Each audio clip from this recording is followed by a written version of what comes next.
Hello, and a big warm welcome to the Guardian Doula's Diary podcast. My name is Angela Deuce, or Angie. I'm your host and the founder of Guardian Doula. I'm a certified birth and postpartum doula and childbirth educator based on Sydney's Northern Beaches and serving women and their families all throughout Sydney. This podcast is an honest collection of the stories and experiences of birthing women and the professionals that support them to empower, equip, and inspire us all. Let's get into it. So today's episode is going to be a chat to Tara from Christian Hypnobirthing. But before we get into the chat that Tara and I had, I just wanted to really quickly call out a couple of things. The first thing is that I just want it to be abundantly clear that although I am a Christian, I do work with people all the time from all sorts of different belief systems, different backgrounds, even different cultures, different, whatever, people from all sorts of walks of life. So if you are somebody who is a Christian, cool. If you're not a Christian, cool. Like you might be, Buddhist, or maybe you are Hindu, or maybe like you're an atheist, That is definitely not something that is ever a problem. I just want to make that very, very clear. The other thing that I just wanted to also mention before we get into today's episode is a little quick reminder about my workshop. So I'm so excited. I am offering this online live workshop. It's happening on the 21st of November. If you are interested in learning about how to have a natural birth and an empowering, positive natural birth, but you don't exactly know how to make that happen, maybe you're keen on that type of birth experience, but you're not so sure, how to really make it happen. And you want some very practical tips and some sort of tried and true methods around how you can do that, then this workshop is absolutely for you. If you're a first-time mum, if you're a fifth-time mum, if you are not even pregnant yet, but you're planning to have a baby, then head to my website, grab a ticket. As I said, it's happening on the 21st of November, but I will be sending a recording of the workshop. So if you want to be part of it, but you can't make it at the actual time of the live workshop, then that is absolutely fine. There are two ticket types. You can get a VIP ticket, which will get you access to the workshop itself, and also a really beautiful in-depth workbook that has extra information, extra little activities and birth prep exercises that you can do. And then also the VIP ticket holders will have access to a live Q&A directly after the workshop. So you'll have a chance to ask me any questions, and also to listen to other people's questions being answered as well. So there's lots of value in that one. And then the standard ticket will just get you access to the 1 hour workshop. So yeah, I'm really, really excited. I think, definitely when it comes to birth, knowledge is power. It is so important that you get the right information to help you just have the best possible birth experience. So I'm really excited to be offering this. Jump onto my website, grab your tickets, and hope to see you there. And then last thing that I'll say is that I feel like the audio on this episode is a little bit weird and it just isn't the best quality. So I am sorry in advance for that. I kind of contemplated not uploading it, but then I thought, you know what, there's probably a good chunk of people that don't mind and that would still want to hear the episode. So I'm going to go ahead and upload it. But if you are listening to this and you're like, oh my gosh, this audio is really just not doing it for me, then all good, totally not going to be offended if you decide not to listen to this one. And I have found some better recording software, and I'm going to be using a different kind of setup going forward. So this will be the last clunky episode. If you are not bothered by it and you still enjoy it, then great. But yeah, if you are finding it hard to listen to because of the audio, then all good. That will be something that is going to be a lot better next time. So all of that being said, let's hop into the conversation that Tara and I had. Why don't you just kick us off and tell us who you are and just a little bit about yourself? Hi, thank you so much for having me on the show. I'm so excited to be here. My name is Tara Menzies, and I'm the creator of the Christian Hypnobirthing app and the Faith-Filled Childbirth course, and love all things birth. And postpartum as well, and pregnancy. Throw that in there. And yeah, I'm very excited to be on the show today, Angie. Thank you so much for having me. I'm so excited too. I'm so glad that we could line this up. I feel like you have so much wisdom and experience to share. Do you want to tell us a little bit about your own kids? Like, how old are they? How were your births with them? Was that kind of what got you into this whole space? Was it your own pregnancies, or yeah, how did you get into the world of birth? Absolutely. Well, my children, I have two beautiful boys. One is, or he turned 7 yesterday, and the other one is 5.5. So they're pretty close together. And it was absolutely through my birth journeys that Christian Hypnobirthing was born. It took us a while to get pregnant with Charlie. My husband and I were trying for 2 years. And sadly, during that time, we had 3 losses all early on in pregnancy. And because of that, I had so much anxiety around pregnancy. And then when I got pregnant with Charlie, I just was searching for tools to help me just to feel more calm, because it was really, stressful for me that going through that time. Sorry if my voice is a bit croaky. I've sort of had a cough the last couple of days, so I don't normally sound like this. I don't sound like this in the hypnobirthing tracks. You sound perfect. Thanks. Charlie's pregnancy, I started looking for resources to help with that anxiety, and my sister-in-law suggested hypnobirthing. So, and as a Christian, initially when I heard that word, I was a bit like, oh, I'm not sure about hypnobirthing. Like, what hypno sounds a bit weird, and can I do this as a Christian, and what is it, and is it the same as a man standing on stage waving a pocket watch in front of someone's eyes? Like, is it hypnotism? What is this? And so I started looking into it and found some really great resources sharing that it was totally fine to do it as a Christian, and that it's actually just deep relaxation and antenatal education, essentially, and having a relaxation practice for birth, using breathing exercises, visualization exercises, positive affirmations, and the power of those encouraging words and the words we use around birth to really help us overcome fear, essentially. And so I was like, great, I'll give this a try. And mostly seemed quite good. But sometimes there'd be a word that I just didn't feel quite comfortable with as a Christian. Like, for instance, if it said inner goddess or the universe or something like that. And I found myself having to change the words in my head to sit right with my beliefs. And I thought, gosh, it would be great if there was something like Christian hypnobirthing, some kind of faith-based hypnobirthing. So I Googled the words Christian hypnobirthing, and nothing existed. And I just thought, wow, it would be so useful if someone would make that. And then I ended up reading a childbirth book that was a Christian book, and it was quite negative about natural birthing methods, and instead just suggested having faith, and then you'd have this amazing pain-free birth if you had enough faith, which at the time I was like, oh, okay, well, I'll do that then. And so I just stopped practicing the hypnobirthing stuff. And the sad thing about that was then when I got to the birth center and it was full, and they sent me to the hospital or the labor ward because there was no room in the birth center, it threw out my birth plans. And then it was just like one thing after another.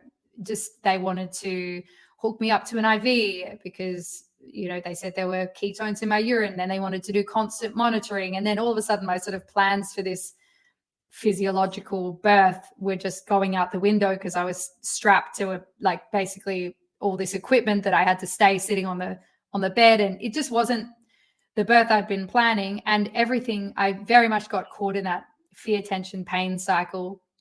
You'll know about that if you've done any kind of hypnobirthing, which is where the more fearful you become, or the more tense you become, and the more painful it becomes, and that makes it even more, you become even more tense, become even more fearful, even more painful. It gets kind of worse and worse. And I got caught in that 100%.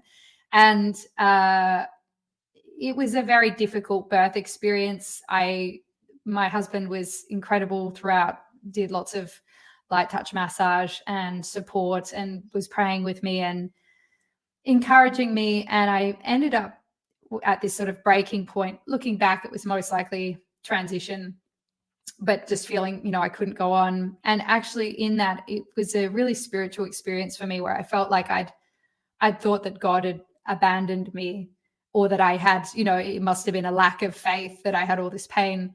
And in this moment, I really I felt like God showed me, or I had this experience of feeling like a knowing that it wasn't actually a lack of faith.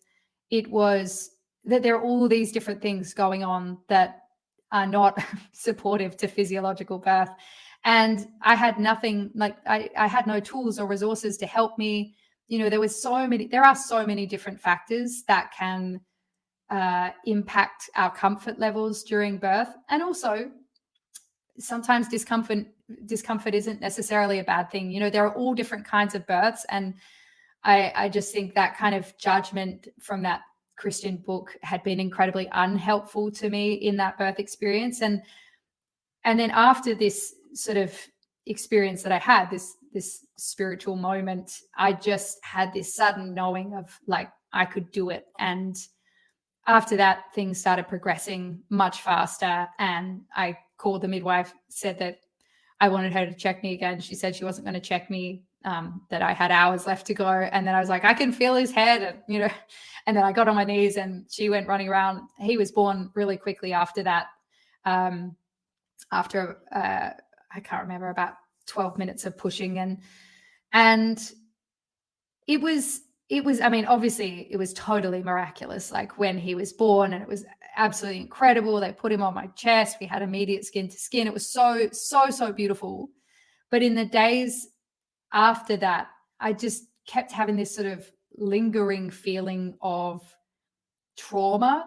There'd just been a lot of things that had happened. Obviously, I've gone over it very quickly, but there were lots of things that happened that were just not really necessary, and also made it a much more difficult experience than I believe it should have been. And I just kept on thinking it would have been so wonderful if I'd had some of the resources and tools used in hypnobirthing to help keep me calm and grounded through that experience, even when my birth plans had to change and I wasn't able to birth in the birth center where I'd wanted to have had things that just could have helped me, like to do the breathing exercises. And I had none of that because I was just, having faith.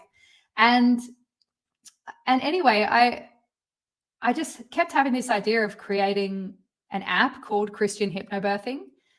But then I looked up making an app, and it costs like $40,000 or something. And Will and I, this is my husband, we just had no money at the time. We just put the last of our savings into a deposit for a tiny 2-bedroom flat. And we literally, I think we had probably like £100, we were living in the UK, left in our bank account at that time. So yeah, so it was just not an option at all to spend any kind of money. So I was like, okay, well, I'll just forget the app thing. And then I was breastfeeding our son, Charlie, in bed, and I was listening to the Bible, and Matthew 19:26 came on when Jesus said, with man, this is impossible, but with God, all things are possible.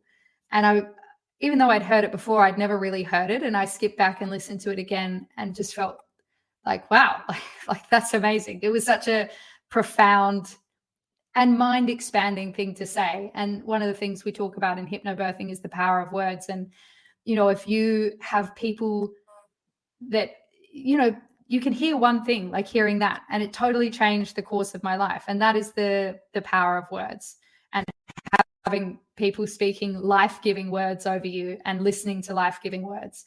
And so after that, I just felt this determination of, if God actually does want me to make this app, then it must be possible, because all things are possible with him. And I sought out looking for free app building software, and it was a really long, tedious, painful process, and it took months and months of research and putting all of the tracks together and doing it was just so, the process of putting something on App Store is so painful if you have no idea what you're doing, which I didn't. So it was long and drawn out. And then this is the funny thing, is like, once I released it, I was so excited and like, yes, it's done. And then, hardly anyone downloaded it. I think it was getting about 2 or 3 downloads a week or something. And so one of those moments where like, okay, well, that was a massive amount of effort for literally nothing, like as in no one's like, but then progressively I kind of just felt joy in that, even if it was only helping a few people, at least a few people had it, and I just didn't worry about it. I let it keep doing its thing. And what was amazing was after it was released, a couple of months later, it must have been about 2 months later, I got pregnant with Sam, our second son. And it was such a beautiful opportunity to use those tracks that I'd made. And so I would listen to them every night before, as I was falling asleep. And I listened to them for a long time, at least probably, I don't know, it was a few months leading up to his birth. And I would just listen to them nightly. And they were so ingrained in me. And the beautiful thing is that because they're full of these amazing, encouraging scriptures, which are just, they just give you this, those words, those scriptures, they give you this ability to release, that, all of that fear and, our need to control that we have, to really release it back to God. Because obviously there are things that we can control within our births, like we can control who we choose as our care provider, where we choose to give birth, whether we choose to eat nourishing foods, whether we exercise, there are lots of things that we can do to impact whether we have a positive birth experience or not. However, there are also obviously things beyond our control as well. And for me, those scriptures throughout the exercises and the prayers and everything, it just gave me the spiritual support that I was longing for in my first pregnancy with Charlie. And the difference was just amazing. Like in my birth, it was so funny because we got to the birth center when I was going to give birth to Sam, and they said I wasn't in active labor. Oh, this is the funny thing. We were going to go to the birth center, and that was full again, even though we'd chosen a different birth center that was less likely to be full. It was full. They sent us to you just honestly, it was actually kind of amazing because the first time that had happened, it had obviously started that fear, tension, pain cycle, like that thing of being like, oh my gosh, my birth plans are out the window. Whereas this time we got there, they said, the birth center's full, you'll have to go to the hospital. My husband and I literally laughed. We were like, of course it is. And I just had this totally different, because I'd spent so much time listening to those tracks. I felt such a level of trust and strength. And I was just like, I just had this sense of like, throw whatever you want at me. I'm going to stay in this place of calm, feeling connected to God and knowing that he's with me no matter where I am, no matter how I give birth. And it was so amazing and funny. We were then in the hospital and the midwives were checking me and they didn't think I was in active labor. They were going to send me home. And I had been I'd had 3 days of prodromal labor at this point, all throughout which I'd just been listening to the tracks, sleeping while listening to the tracks. But I knew it was the real deal this time. It just felt different to the previous 2 nights of surges. That's what we call contractions in hypnobirthing, for those of you who are new to hypnobirthing, and or waves or rushes. They're called all kinds of things, just because it sounds a bit nicer and kind of more accurately describes the feeling of them. But so the contractions had been coming for 3 days, but this was the first time they'd felt like real to me. And so that's why we'd gone in. And then when they said they were going to send us home, I really wanted to stay. And thankfully, they let us stay in a waiting room. And we just turned the lights off. It was like a private waiting room, not going to subject everyone to having the lights off. Like, sorry, everybody in this waiting room, I'm turning the lights off. No, it was like our own little waiting room. And I turned the lights off. My husband had a little sleep. And I just sat listening to the tracks, praying. And then I felt to get up on all fours and was doing these kind of cat-cow type movements, just following those God-given birthing instincts, which is, that's always like if you're in that beautiful, relaxed state, the more beta endorphins that are released, it kind of pushes you more and more into this. It's like a different part of the brain where you're really able to go into that intuitive movement, which often actually helps your baby to move through the birth canal as well. And so I'm doing these movements. Then I said, I need to go to the toilet. I go into the bathroom, and my husband could tell from the noises I was making that, it wasn't just like a bathroom break. It was a baby. And so he calls the midwife.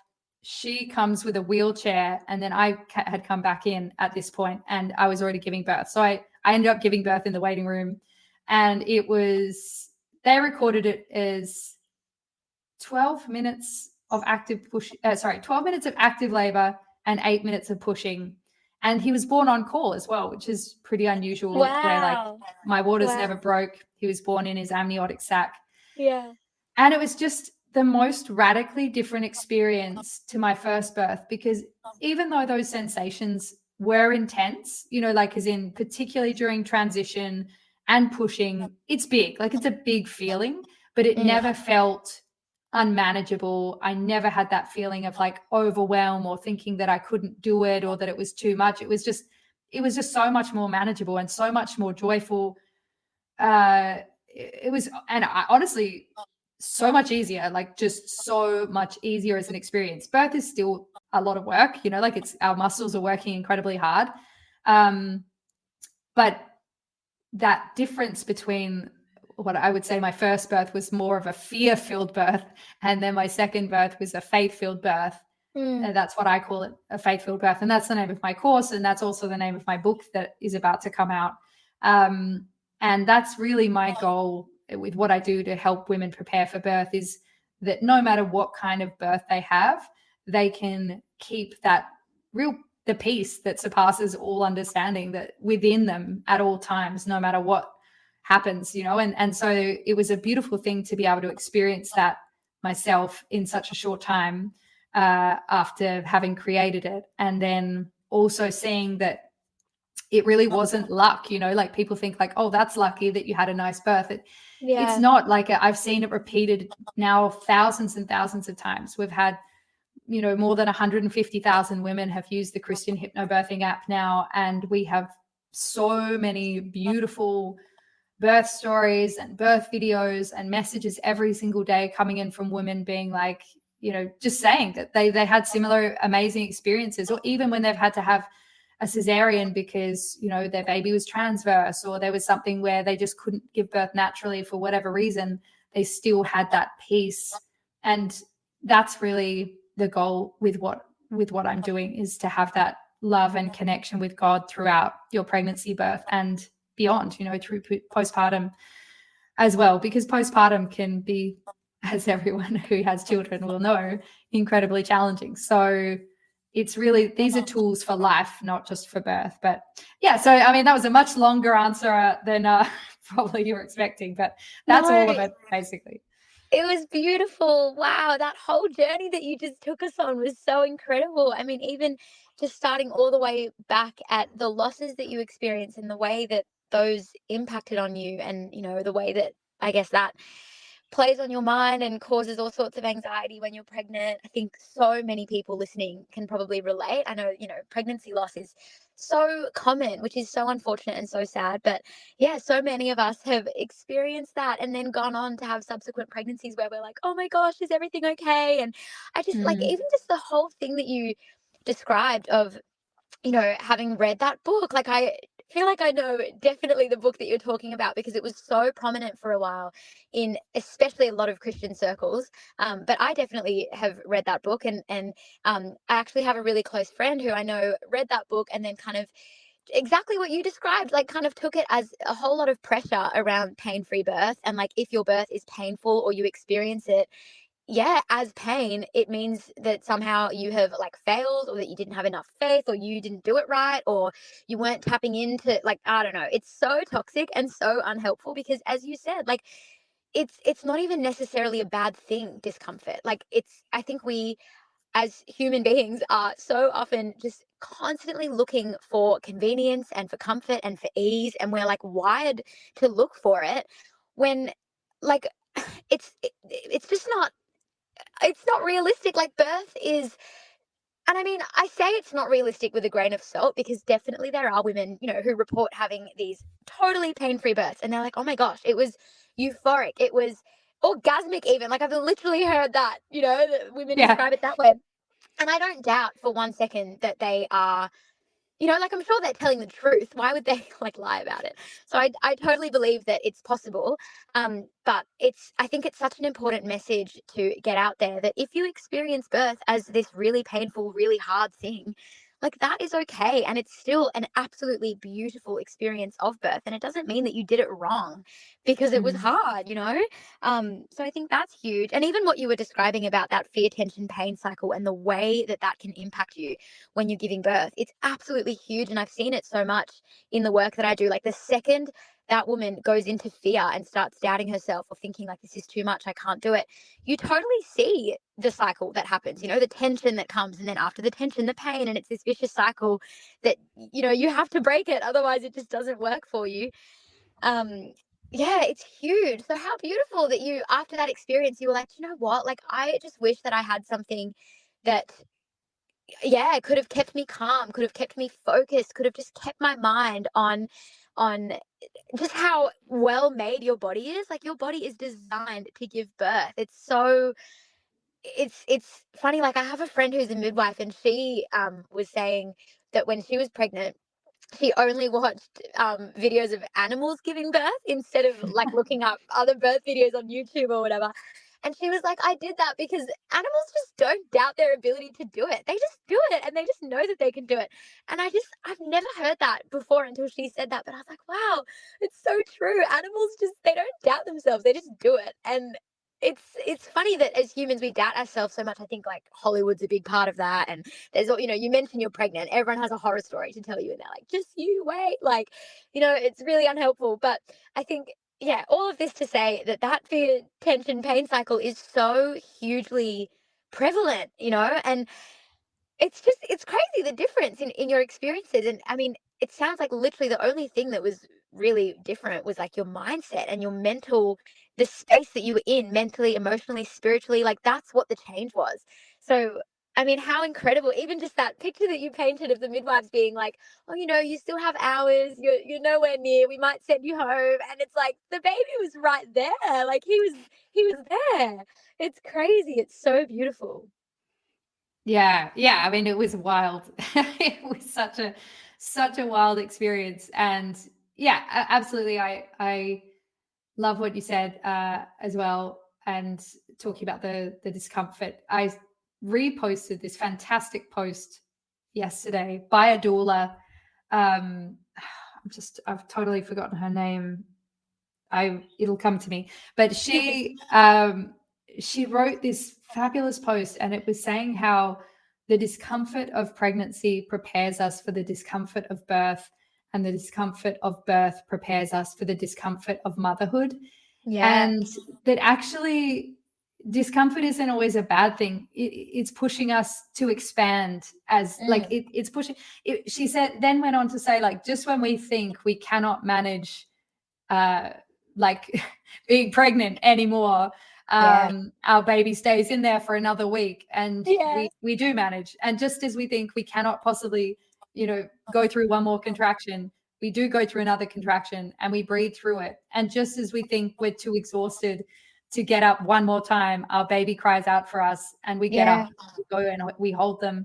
And all of these things are calling us to expand. And even though they might be difficult, or they might even be painful, they're growing us as human beings. Mm. Like, they're growing. And also, all the things that I've gone through that I've found really difficult, even those losses, that was such a heartbreaking time for us. I find it so strange looking back and seeing how God has been able to work in and through everything, like in Romans. Oh my gosh, my mind. I think it is Romans where Baby it says, brain.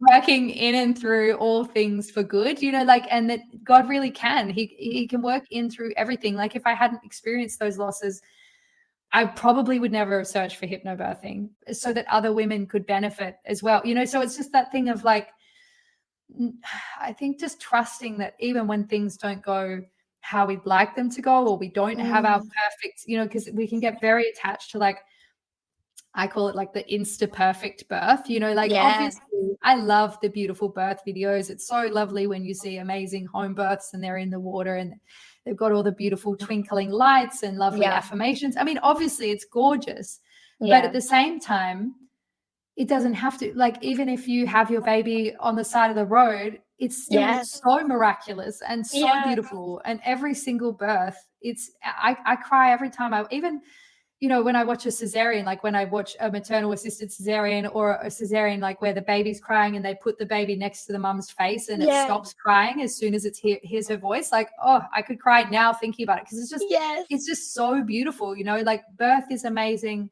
Our Mm. design is amazing. That mother baby bond, like, is so incredible that we get the Yeah. privilege of having, I mean, to be able to grow our babies and for them to come into the world. Like, it's such a privilege to be a mother, and it's Yeah. just such a miraculous process, and I'm just so in awe of it. And I really try to remind people that it is a miracle, no matter what, no matter how your birth, obviously the mechanics of your birth. Obviously, we want people to have the most positive birth experience possible. Mm. And I always want people to go into their birth feeling educated and able to make informed and empowered decisions. But as I said, like, sometimes even when you have all the right providers, or you have an Yeah. amazing midwife or whatever you have, like, things can still change that weren't what you expected. And to be able Yeah. to still feel, I guess that piece throughout is just so wonderful, if you can, if you're able Mm. to keep that with you. Mm. I think it's such a common thing. I mean, just this ideal birth that you were describing, it really is so common that we kind of picture what we would love, and then we like almost idolize that, and we make it such a like, it has to be this way, has to be this way. And so often what I see and hear, like from the women that I work with, is that particularly the women who they'll have, like, let's say they have their first baby and it was a little bit traumatic, it didn't quite go how they hoped, and so the second time they're like, right, like, I'm hiring the doula, I'm putting all the things in place, I really want this time to be different. One of the first things that I do with those women is say to them, okay, great, let's make sure that we have a birth plan A, B, C, and D. And they're like, what? Like, no, I want to have my perfect birth this time. This is like my redemptive perfect birth. And I'm like, yeah, that's the goal. We're going to hope that you have, let's say it's the water birth at home with the twinkling fairy lights, and I'm very calm and I'm in control, and this is the song that's going to be playing, and this is the position that I'm going to be in. And it's like this hectically like detailed plan they have, which again, that's amazing. You have to know what you want so that you can have something that you're kind of working towards and that you're preparing for. But I always am so big on also having a plan B, C, and D, so that exactly what you just described with your first birth doesn't happen, where we get into, let's say, the birth center and they say, oh, it's full, and it's like, oh my gosh, well, I didn't even think about a different option. Like, I had no other thought about this. And so the second that one thing goes slightly differently and deviates from the plan that we had, you now feel like you have absolutely no control and that everything's falling apart and it's all a mess, and now the whole birth is out the window. But that could have been avoided had we just taken some time to think about, okay, what would birth plan B look like? If for whatever reason, you have to transfer to the hospital, let's say you've planned a home birth and now you've transferred to the hospital, what might that look like? What would you like the room to be like? What could we do that would make you feel better and more comfortable and safe in that position? And, maybe we're planning for a water birth, but what if you've been laboring for 3 days, and I mean, I say that, and there's a lot of different optimal maternal positioning techniques that could be used that could prevent that. But like, let's just say, worst case, you get to that position where you are so exhausted and you go, do you know what? I've decided I'm going to have the epidural, and that wasn't in my plan. What might that look like? Like, let's plan for these things. Let's just consider them so that if something changes, you don't all of a sudden feel like you're out of control and the whole thing's a write off, because it just doesn't have to be that way. You can still have a beautiful, positive birth, like you described in the waiting room. Like, oh my goodness, that was absolutely not your plan. And the difference was that, your mental, spiritual, emotional state was different, and it's so cool, I think, when we can kind of let go a little bit of that control. And I love what you were saying about that balance that we have to come to peace with, of like, there is a lot that we can control. As you said, we can control where we give birth and who the care provider is, and even like, are we going to hire a doula, are we going to get informed? But then also some of it is out of our control. We can't control if we are laboring for a long time and we get really tired. We don't know what complications may or may not happen. We don't know, like, there's so much that's outside of our control. And I just think it's such a beautiful balance, isn't it? To kind of hold it with an open hand. Yeah, and there's this I've been saying this a lot recently, and I I think about it all the time. The Psalm "Be still and know that I am God." The first two words "be still" come from the Hebrew word "rapha," which could also be translated as to let go, to release, or to make yourself weak. Wow. And it really, I sit with that a lot. And I don't have any tattoos, but if I was ever to get one, it would just be the word Rafa on my wrist so I could Wow. see it all the time, because I think it's what I forget constantly. And I'm one of those people who loves to try and do everything I can to, achieve things and, Yeah. control things and do things well or whatever. But actually, there are so many things beyond our control every single day. So many things. And with those things, like, it is a real practice for me to let them go and let God take care of them and trust that He's got them, and know that, even if things aren't what I want them to be, that it's still going to be okay. Like that actually Mm. I can trust in His plans, and that He is good, and that yeah, just that thing of letting God, like letting go and letting God, like it's just Yeah. it's so yeah, I love that so much, just that kind of original meaning of the words "be still." And I think about them a lot because that's really what I need in my everyday life. But it's an Mm. amazing thing for birth, because honestly, I think probably one of the best things we can do during birth is to let go, to surrender. Yeah. Because that's what we have to do, is those, if you're trying to control your body, if you're trying to control your contractions, it's going to take a lot longer. It's going to, Yeah. because you'll be trying to control things. And actually the reality is your body really has to do the work. You have to let your body Mm. do the work. You have to get out of your body's way, Yeah. and let your God's design for birth take over. Yeah. And the more you can relax into that and surrender into that, then the more endorphins are released, the more oxytocin is released, the more efficient Mm. your birth's going to be, the Yeah. more comfortable it's going to be naturally, so it benefits you in so many ways. That understanding that miraculous design for birth can really, really improve your confidence going into birth, because the body is just so miraculously designed. And I'm still learning new things every day. I mean, it's just very awe-inspiring. Yeah. Yeah. Oh, so amazing. So amazing. If you had to give like one tip, what would it be to pregnant mamas listening to this? Let's say they're planning for their birth sometime soon. What do you think your number one piece of advice would be?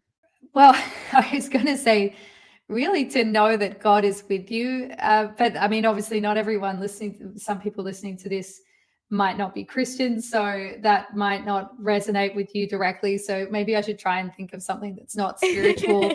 But I We think can be that, like, even if you don't believe it, he's with you anyway. yeah, I honestly really think it's that trust, because when you just have that trust that God is with you no matter where you are, and also your breath, like, so long as you have your breath with you wherever you are, which you always do if you're alive, all you have to do is breathe in for 4 and out for 7, or a shorter breath in, longer breath out, whatever feels comfortable for you. And if you can do that during your surges, that's all you have to remember. Like, literally Yeah. just that, like, just the breathing, just the, like, that longer out breath that brings you back into your parasympathetic nervous system and helps Mm. you to relax, is just, because you can forget your birth bag, you might forget different things that you'd wanted to have with you, like a birth pool or a comb or anything, all Yeah. these different things, a TENS machine. But actually your breath is with you wherever you go, God is with you wherever you go. And so that would be my one piece of advice, is to remember God is with you, and all you have to do is breathe. And and that, I think, would help enormously with any kind of birth. Wow, that's such good advice. I feel like it's so true, and you sometimes don't realize how true it is until you are giving birth, and you're like, "Oh my gosh!" So funny. The birth that I attended just this week, it was a VBAC mama, and she did so incredibly well. She was like, my goal is that I would just love to have a VBAC, and then cherry on top would be if it could be like a totally physiological, just like zero intervention VBAC. And that's just what she got. It was amazing. Wow. But she absolutely loved breathing, and that was just her thing. And it's so funny because during our sort of preparation sessions that we did together, we were talking about all the different, comfort techniques and things that we can do and things that we can try. And it's funny how like you plan for all of these things, and I think it's important to plan for all the things, so that you've got your big toolkit and you can pull all these things out.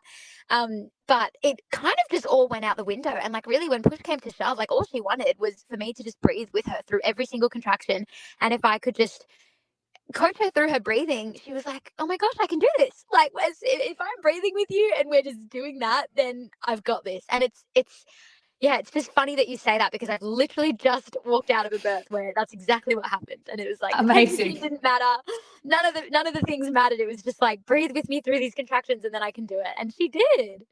Wow, that is so awesome, and huge congratulations to you. And I always say to people, if they can have a doula, have a doula. I mean, that's the one intervention. Doulas are the one intervention that is genuinely proven to reduce interventions. Having a doula, I mean, they significantly impact people's birth experiences, whether they're at home or in the hospital. I always, so many people ask me like, oh, should I get a doula? I'm like, if you can get one, like I would recommend it, especially when people are wanting to have an unmedicated birth, because so often, I think particularly going into a hospital, it's just like that. This is what I experienced in my first birth, was just that thing of like my midwife, who, you think of midwives as being more naturally minded, and they definitely are if they're home birth midwives and also birth center midwives. But my experience in the hospital was that my midwife was like, you're not going to be able to do it. It's really painful, like just so negative, and basically so saying unhelpful. like that I would need to have drugs, and almost everything she said was just negative. Like, really, really made it so much harder. And when you have those options there, and someone keeps telling you that, you should just get the epidural because it's so much easier if you just get the epidural, really, because it was going to make her life easier. Like that's really, it's if you had someone like my husband and I, it was our first birth. We didn't know what we were doing. We thought we'd read, we thought we'd prepared, but honestly, if we'd had a doula with us, I just don't think there's any way that midwife would have spoken to us the way she did. And I think having a doula would have just made such a difference. Even like, I don't even think it's got to be that the doula is like, aggressively advocating or anything. I think just the presence of a doula alone would mean that midwife would have behaved differently. So it's heartbreaking, like how true that is. I even was once on the phone with a client, and they had arrived at the hospital because things were moving kind of relatively quickly. Usually I would meet them at their house so that they don't go in too early. But this time, this baby was like on the way. Like I spoke to them on the phone, and I could hear the woman in the background. I was like, I think we better meet there. So we did that, and I called the husband to be like, hey, what room are you in? Whatever. And I could hear in the background just the way that this particular midwife was speaking to the couple. And it was just crazy to me, like the difference. When I walked in, I was like, oh, hey, like I'm Angie, I'm their doula. The change in her demeanor and in what she was saying, and her whole narrative just flipped straight away. And I was like, oh my gosh, that's so sad that you almost needed me to be here as this like accountability. Like, I don't know what that was, but her whole attitude changed, and she was so much warmer, so much more encouraging, so much kinder, and was telling this woman like, great, you can do it. But what I was hearing on the phone was like, oh, like it's pretty intense. And I think it was a similar thing to what you described, where you were like, oh, they thought that I was nowhere near. I think she kind of arrived and they were like, oh, if you're struggling now, like you're not going to be able to do this. That was kind of the narrative. And it was so crazy, like how quickly her words and her whole everything that she was kind of putting out there changed when I walked in. And I was like, you sound like a different. I even said to the parents, like, was that the same midwife that was in the background of that phone call? And they were like, yeah. do you think she's like acting differently now? I was like, yes, I can't believe how differently she's acting. It's crazy. And I like what you said about you don't need to aggressively advocate. I think it's so important that we don't aggressively advocate because tension in the birth space is like not going to help anyone. Yeah. So it's always got to be, very respectful advocacy and very, I think we've got to be very intentional with the words and the way that we advocate for women. But it's just, it's crazy and it's devastating. I think how true that is, what you were saying about just, I guess, the very presence of someone who is there to advocate for you, to support you, to encourage you to do what you can do and what you are totally designed to do. It's powerful. Yeah.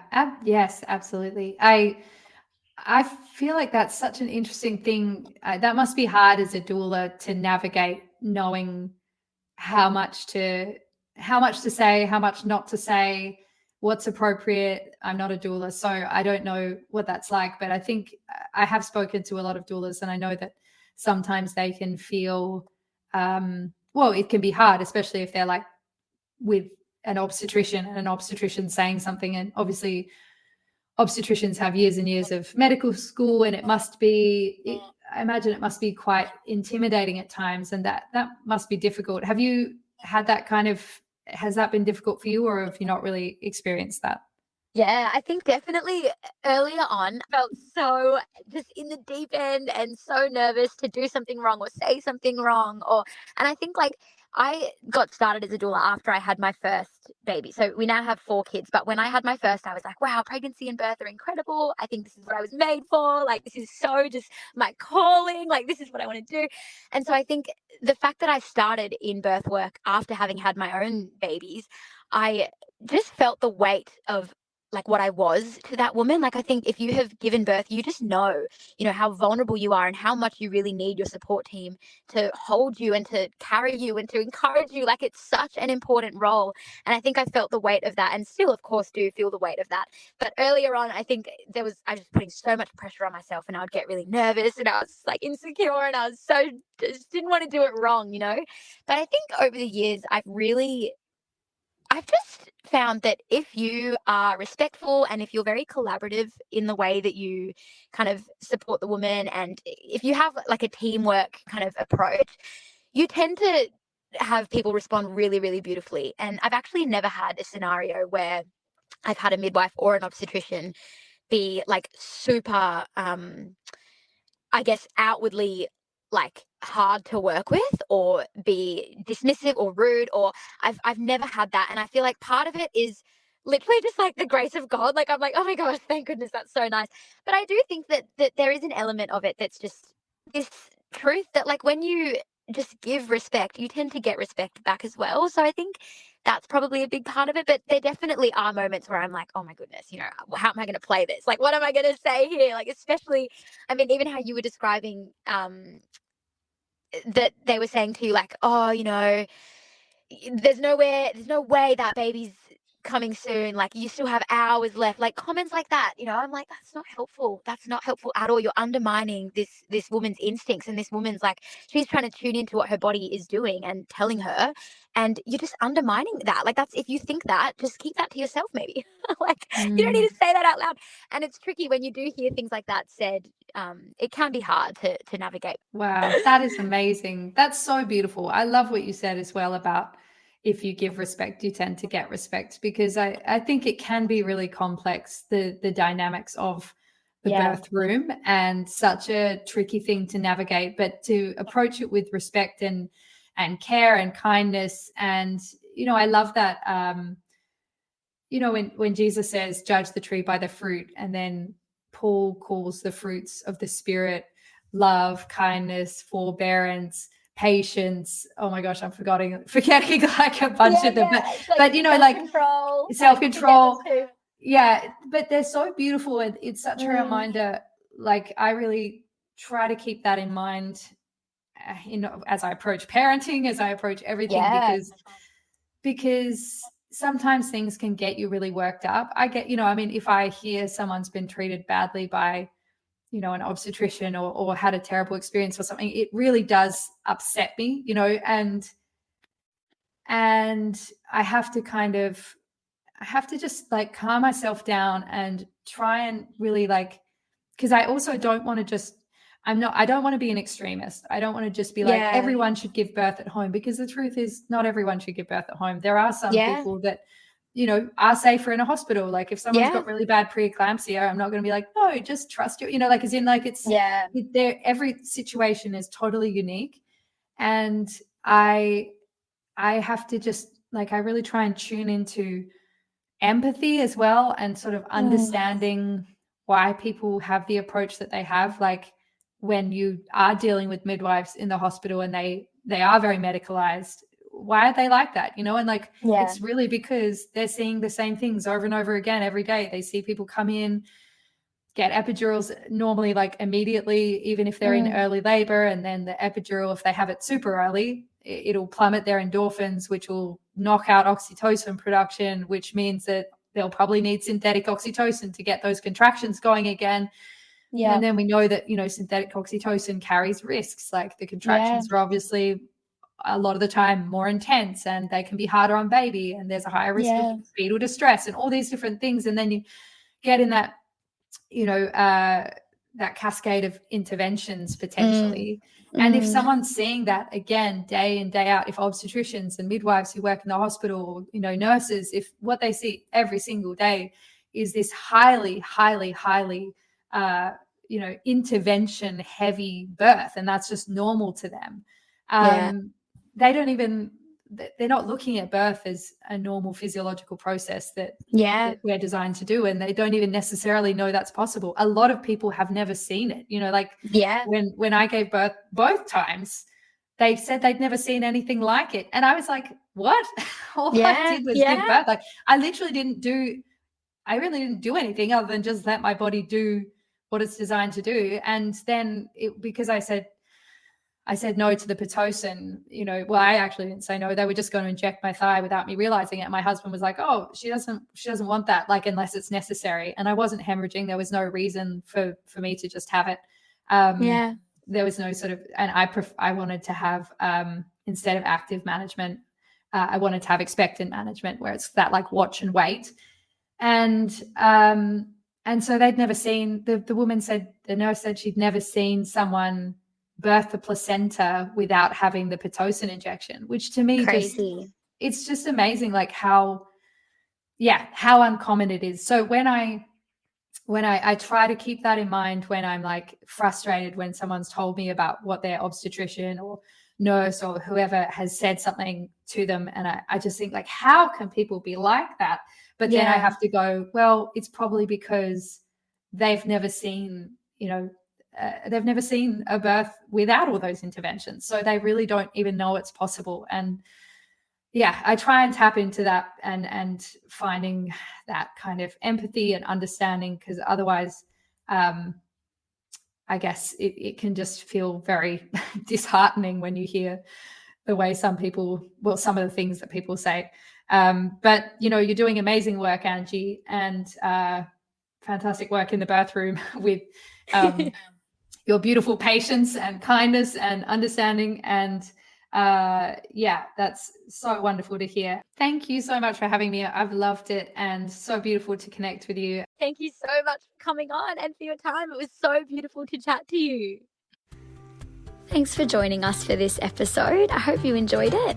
If you did, please leave a rating or a comment, and I can't wait to see you back here for the next one.